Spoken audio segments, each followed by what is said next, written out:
Far-Out Guide to Asteroids and Comets.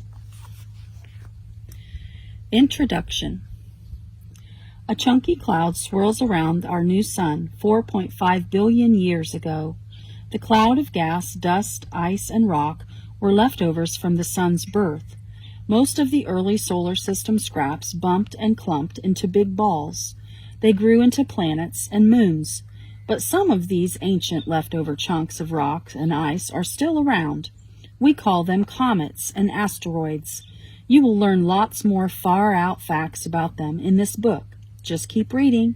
Miniature Worlds, Big Discoveries. Our solar system is home to millions of hunks of rock and metal called asteroids. Most travel around or orbit the sun in the asteroid belt between Mars and Jupiter. But some asteroids travel paths that go elsewhere, including near Earth.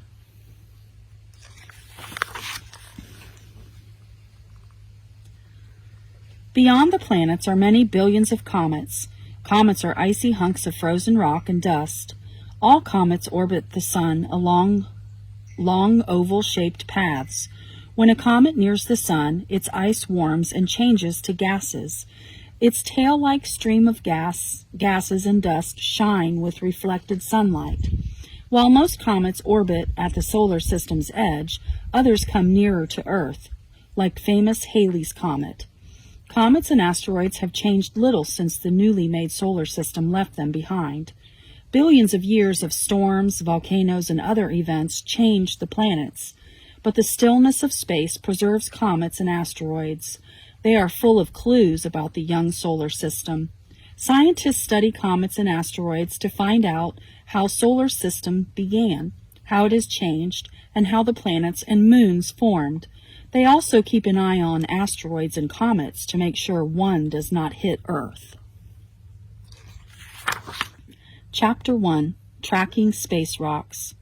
Asteroids and comets have been slamming into Earth since it formed. These crashes, called impacts, help create the world we know. Comet crashes probably delivered some of early Earth's water.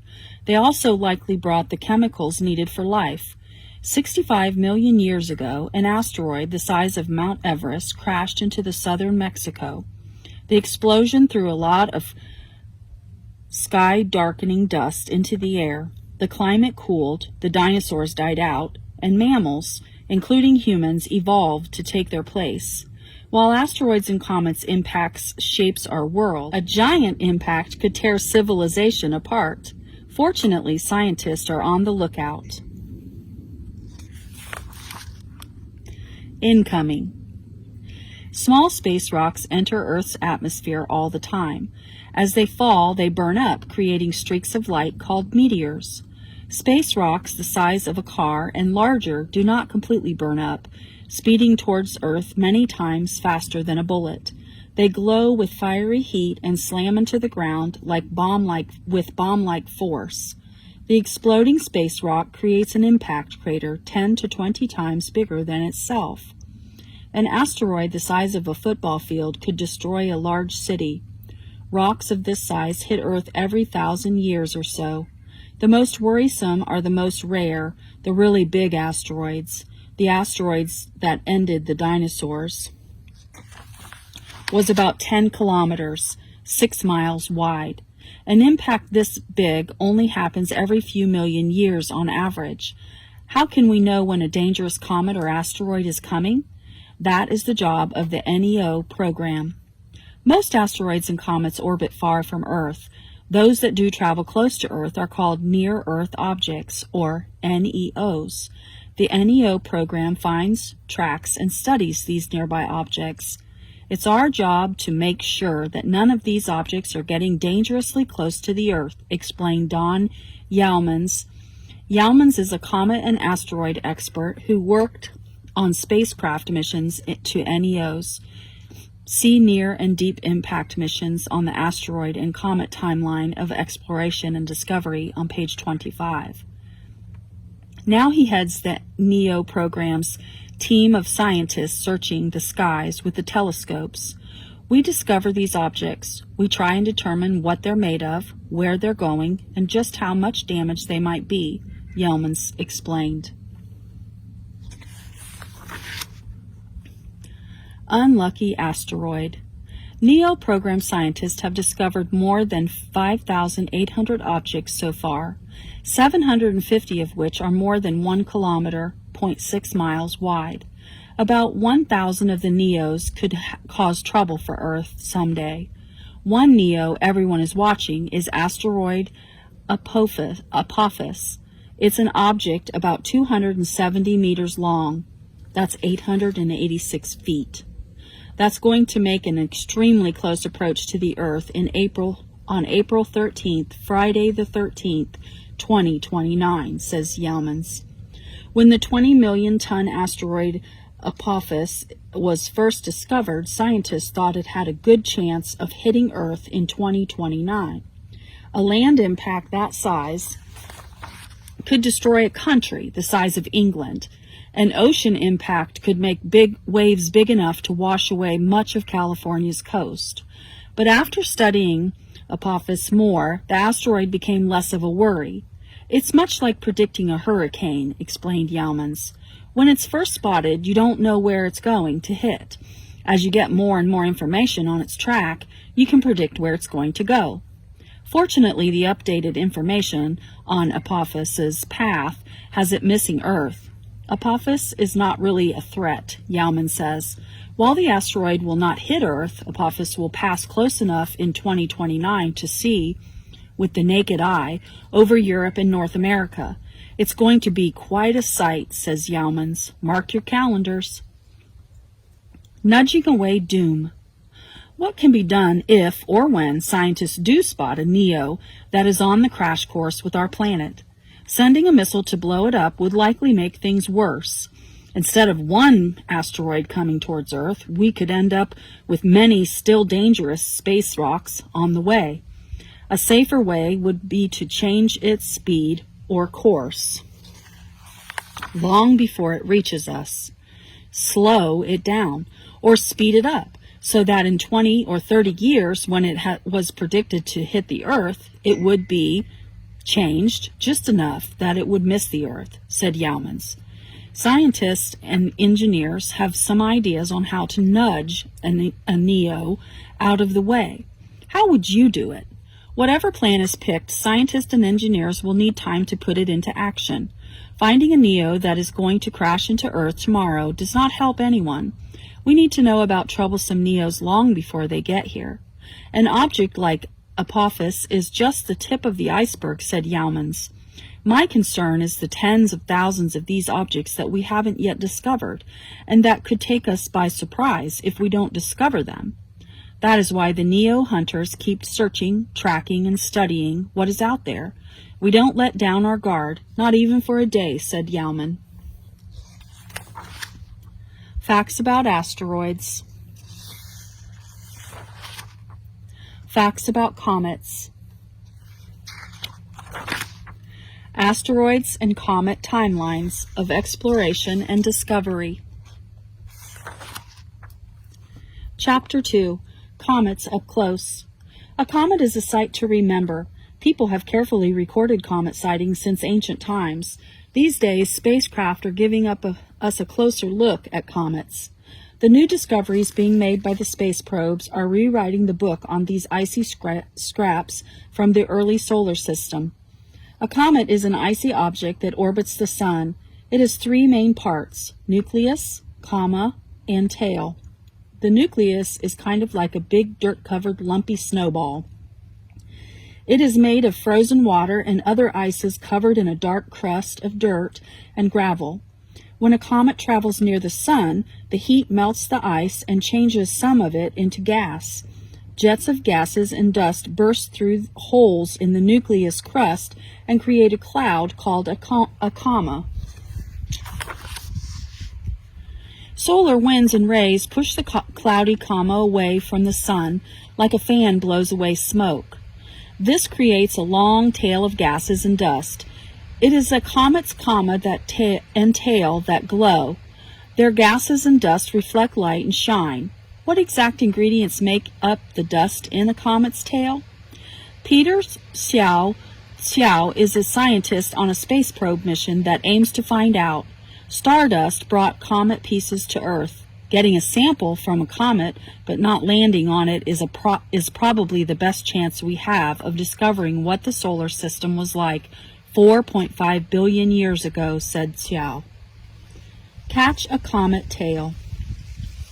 Stardust is the first space probe to fly through a comet's tail, collect some of its dust, and deliver it back to Earth.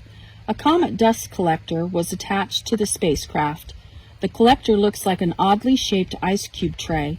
Scientists filled the collector with special dust-capturing gel. Stardust flew within 240 kilometers, 149 miles, of the comet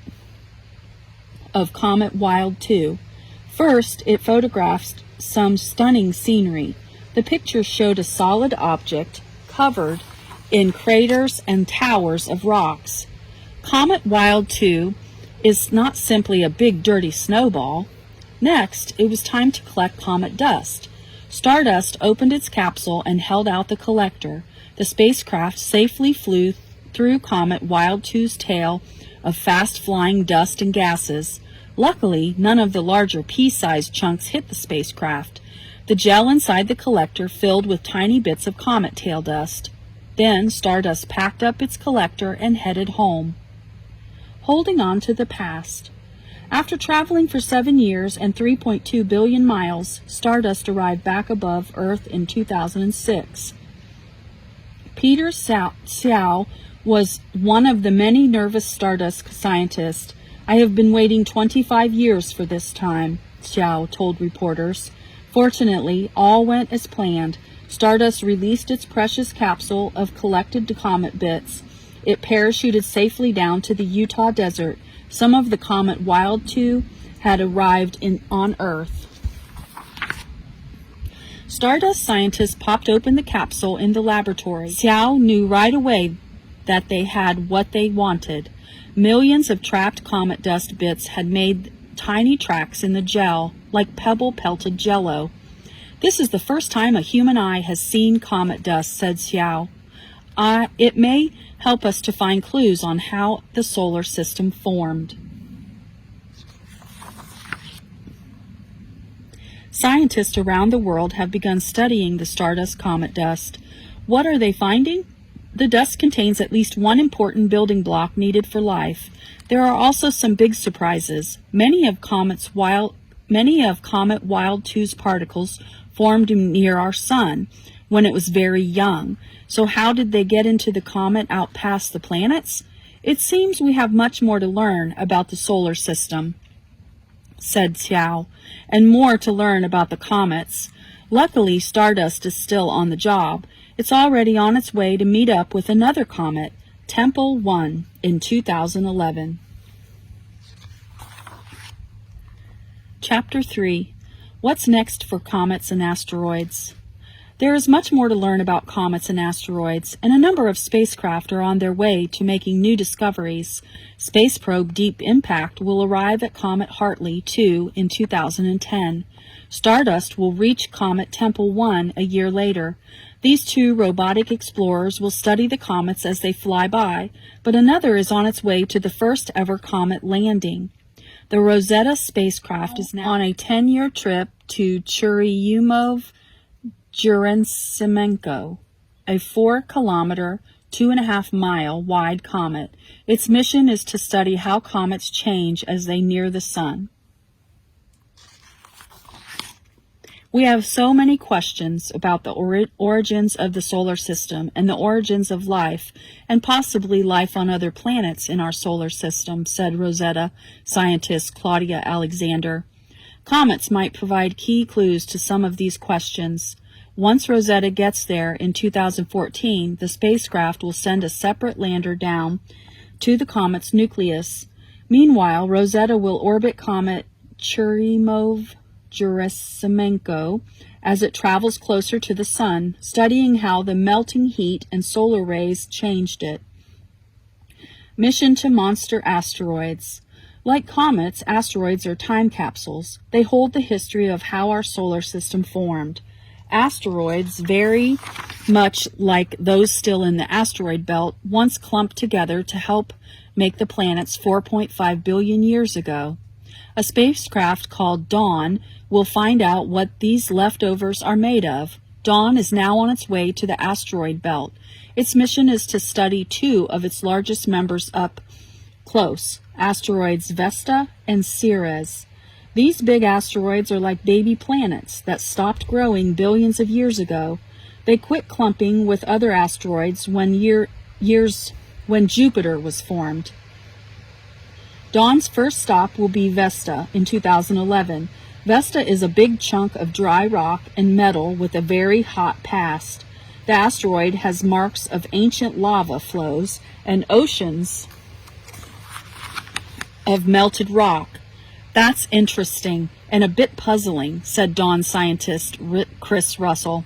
No one is sure how much a small world could have heated up so much. Much more massive is Dawn's second stop, Sieres, the asteroid belt's biggest member. It is so big that, like Pluto, it is called a dwarf planet. Sieres is also unlike most asteroids. It appears to have a thick layer of ice under its surface and might even have a very thin atmosphere. Scientists compare Sieres to some of the icy moons of Saturn or Neptune. Sieres is going to be a real surprise to us, said Russell. Dawn will photograph and study Sieres in 2015. The space probe's instruments will try to figure out what its surface is made of and also what lies underneath. Whatever it finds will help us better understand asteroids and comets, scraps left over from the solar system's birth. Far Out Guide to Asteroids and Comets.